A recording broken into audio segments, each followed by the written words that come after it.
Hi everyone, আসসালামু আলাইকুম। আজকে বিকালে আমার বাগান থেকে শুরু করলাম ভিডিওটা। বারান্দার বাইরে ছোট্ট একটা ছাদের মতো একটা অংশ আছে, সেখান থেকে ভিডিওটা শুরু। এটা আমার মরিচ গাছ, প্রচণ্ড গরমে গাছগুলো নষ্ট হয়ে যাচ্ছে, তার উপর পোকারও উপদ্রব আছে।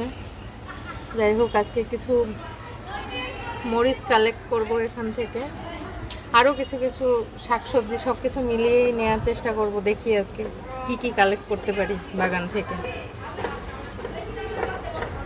আপনারা সাথে থাকুন।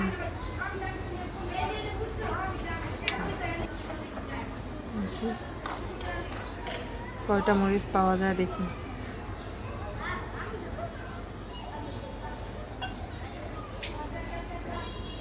এগুলো তো ভরা ছিল। হ্যাঁ, ভরা ছিল, যে পাতাগুলো ঝরে গেছে, সাথে সাথে ফলগুলা এরকম নষ্ট হয়ে গেছে, বুঝছো? এই যে এরকম নিচের দিকটা কেমন না, কালার দেখলে বুঝতে পারো না এরকম। এই যে দেখো, এই ছোট ছোট মরিচ কিন্তু এরকম নষ্ট হয়ে। এইবারের কীটনাশকটা দেখো কি হয়। হ্যাঁ হ্যাঁ, এবারেরটা মনে হয় যে ভালো। কেন যেন মনে হয়েছে যে ভালো, কারণ এটা দেওয়ার পরে অ্যাটলিস্ট গাছের এই যে একদম কুকরানো ভাবটা কমে নতুন পাতা ভালো ভালোই লাগছে। নতুন পাতাগুলোতে এই যে এখানটা একটু কয়েকটা আছে, দেখো এখান থেকে। এই যে অনেক মরিচ ছিল, একটা ডালেই মনে হয় 50টা ছিল, এমন অবস্থা। আর এই মরিচগুলো আমি আসলে গাছে এখন রাখতেও চাচ্ছি না, আবার নতুন করে স্প্রে করব তো। তারপরে হলো দেখি নতুন পাতা ফুল যা আসবে ইনশাল্লাহ ওগুলো ভালোই হবে।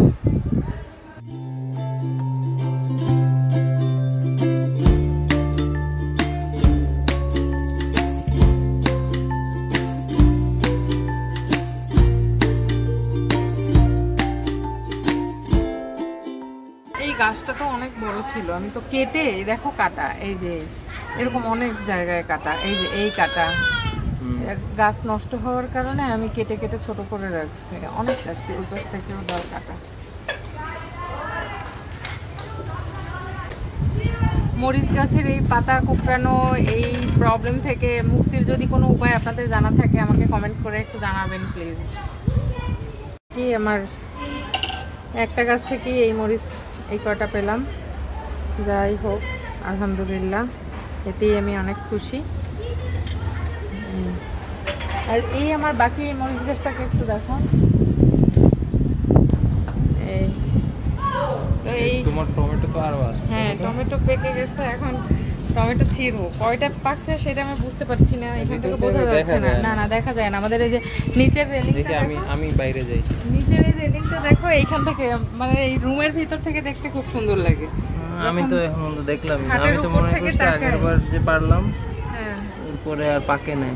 না এখন তো বেশ। আচ্ছা আমি বাইরে যাই, আমি বাইরে যাই।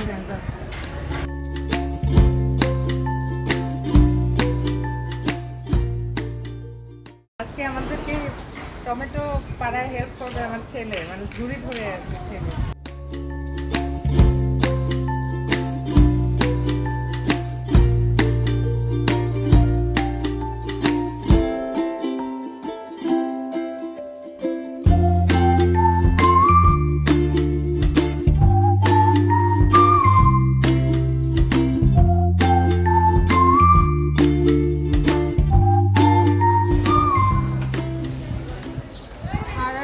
না পাকা নাই, টমেটো আছে অনেক।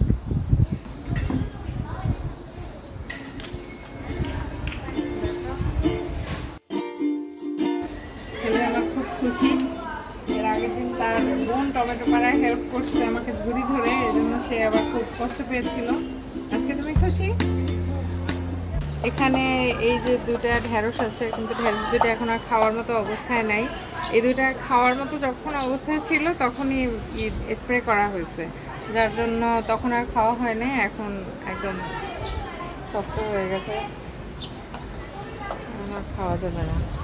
আর এইখানে হলো আমার করলা গাছটা খুব এতদিন একটা ভালো অবস্থায় ছিল না, এর গায়ে অনেক পোকা ছিল, তো অনেক করলা আমার ফেলে দিতে হয়েছে।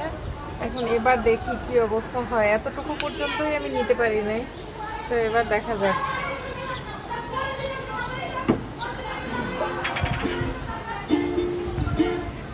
হচ্ছে।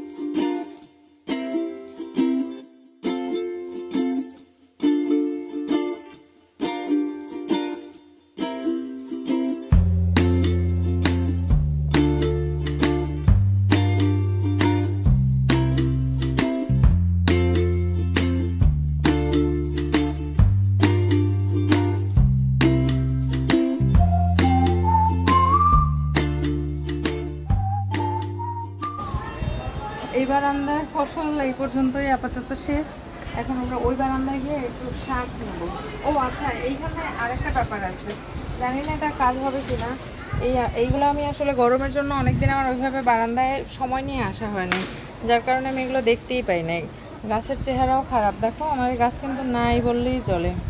হ্যাঁ, একদমই নাই। এই যে গোড়ায় এই কয়টা পাতা আছে বরবটি, এই যে নতুন, তো তার মধ্যেই বেশ ভালোই কয়েকটা বরবটি, সাইজ ছোট ছোট, কিন্তু তারপরেও মাশাআল্লাহ। এই যে এই একই বোটায় দুইটা নাইট কুইনের ইসের ভিতরে টবের। আর এই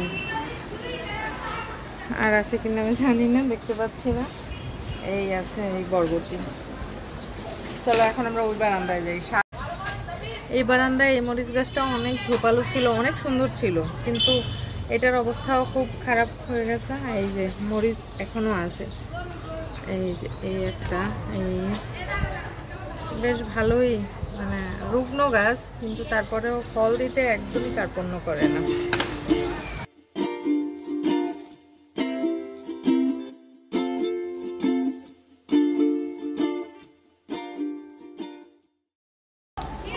এই কয়টা এই বারান্দা থেকে পেলাম।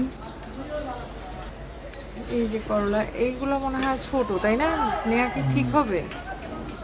এইটা মনে হয় একটু ঠিক আছে, এইটা নিয়ে নেই, এটা ছিঁড়ে নেই।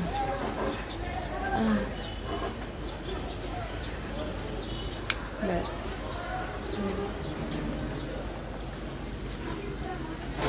আর এখান থেকে একটু শাক নিয়ে নেব।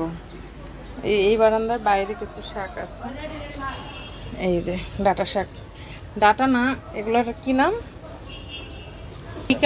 ঘি কাঞ্চন। আচ্ছা, আমি এখন কয়েকটা শাক কেটে নিচ্ছি। কত সুন্দর, একদম তাজা।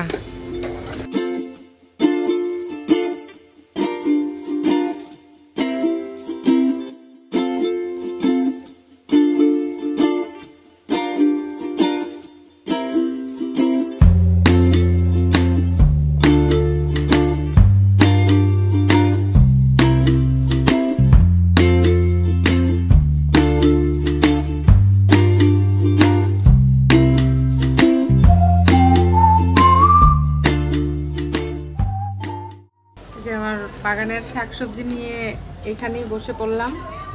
তো কেমন হলো আমার আজকের বিকেলের বাজার আমার বারান্দা বাগান থেকে জানাবেন, আর ভিডিওটা ভালো লাগলে অবশ্যই একটা লাইক দিবেন। সবাই ভালো থাকবেন, আল্লাহ হাফেজ।